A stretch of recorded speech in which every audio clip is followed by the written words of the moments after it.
Hello and welcome back. My name is Alyssa, and today I am going to be bringing you guys a book review of Medea by Elish Quinn.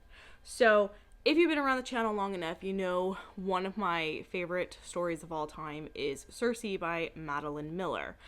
And a lot of feminist retellings have come out since Circe that are constantly being compared to Circe. They're always being pitched as, if you loved Circe from Madeline Miller, you'll enjoy this, and if Madeline Miller was your favorite, you'll enjoy this, and so forth and so forth. And I have been trying to find something that doesn't feel like a replica of Madeline Miller's work, but reminds me and engrosses me in the story the exact same way that Madeline Miller's writing does.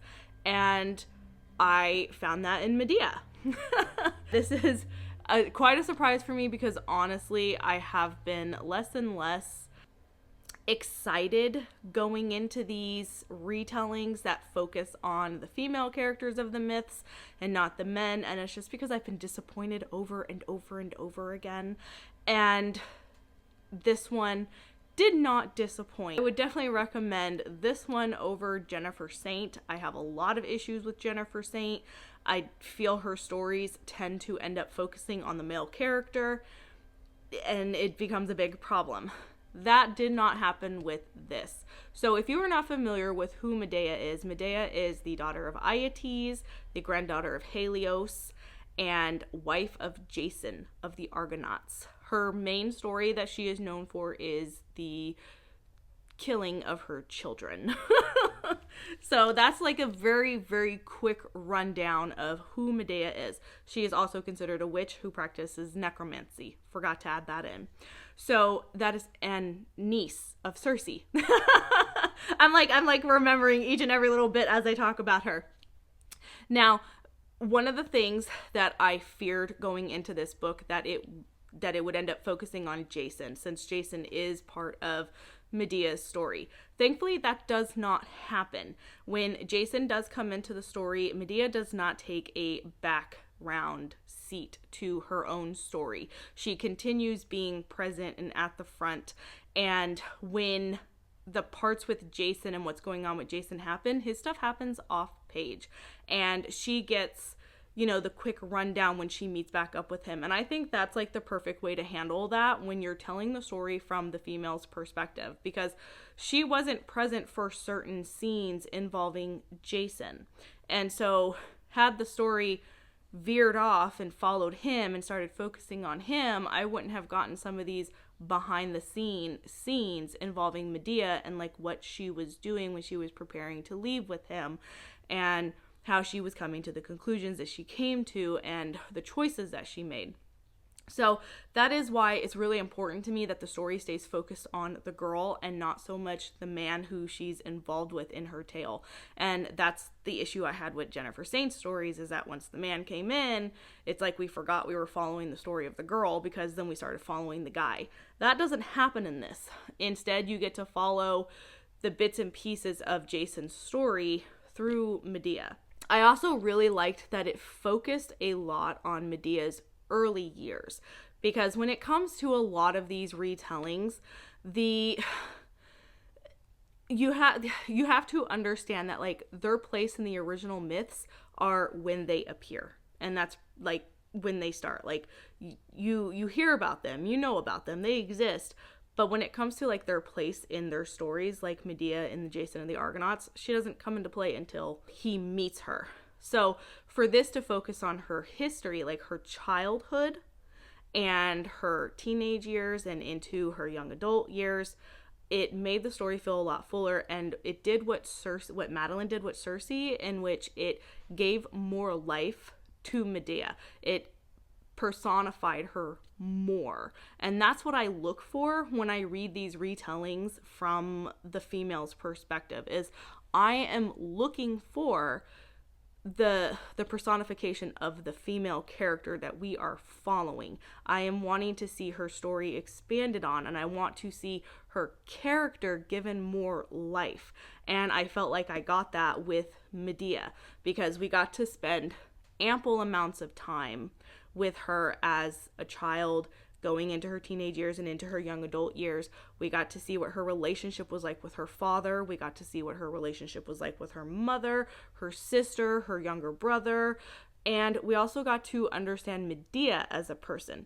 Now, this one does have a more melancholy tone to it, because Medea is very, honestly, she's kind of depressed.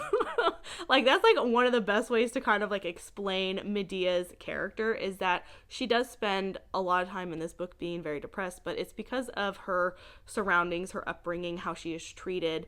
And so it just kind of makes sense that she's this very loner, kind of to herself, kind of depressed girl. She doesn't have a lot of like faith in herself, which is a way to put it. Like, there's a better word, but I can't think of it in this exact moment. But she keeps to herself. She does what she does and just kind of like makes her way through life. Not so much really loving and enjoying life. She has just found a way to kind of survive it.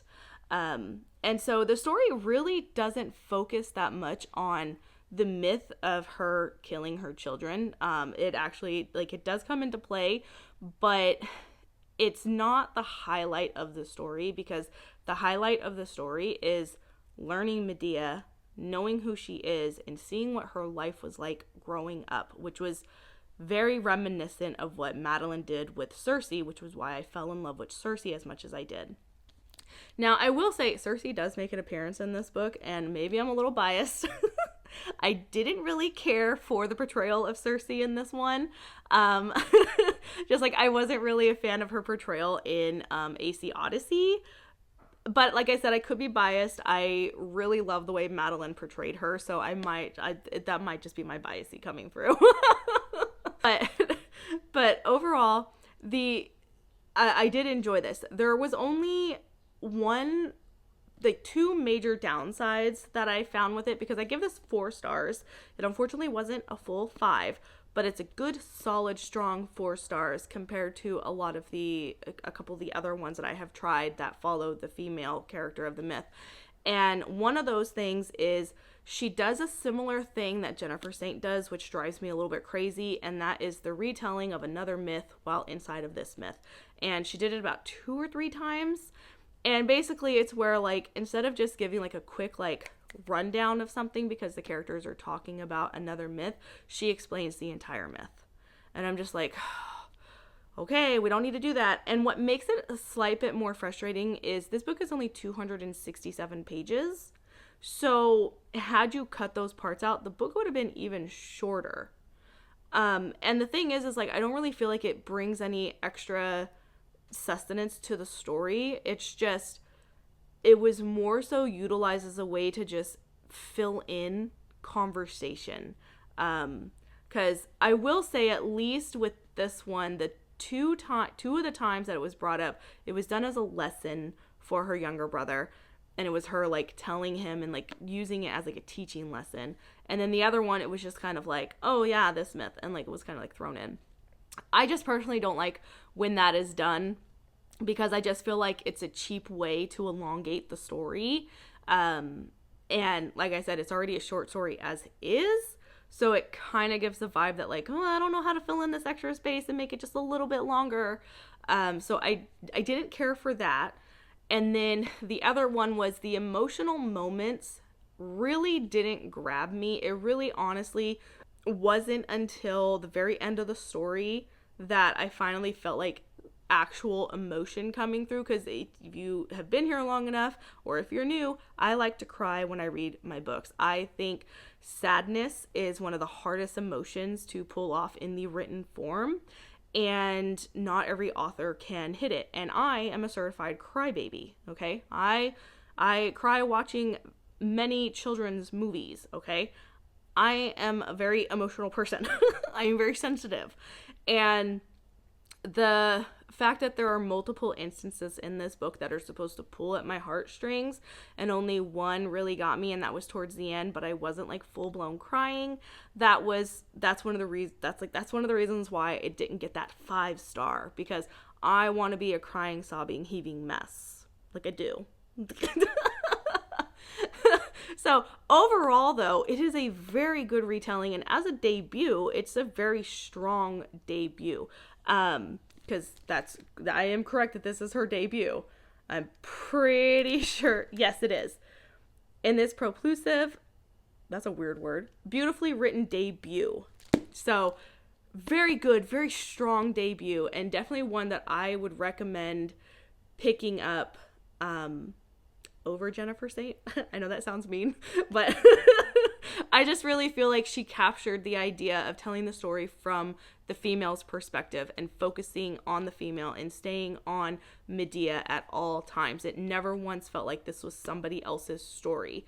So there we go. That is my very quick review of Medea by Elish Quinn.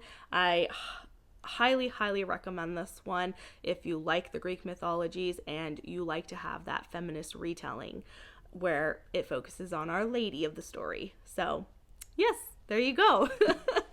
Hopefully you guys enjoyed this. Hopefully if you guys have read this book and you enjoyed it, I would love to hear your thoughts down below.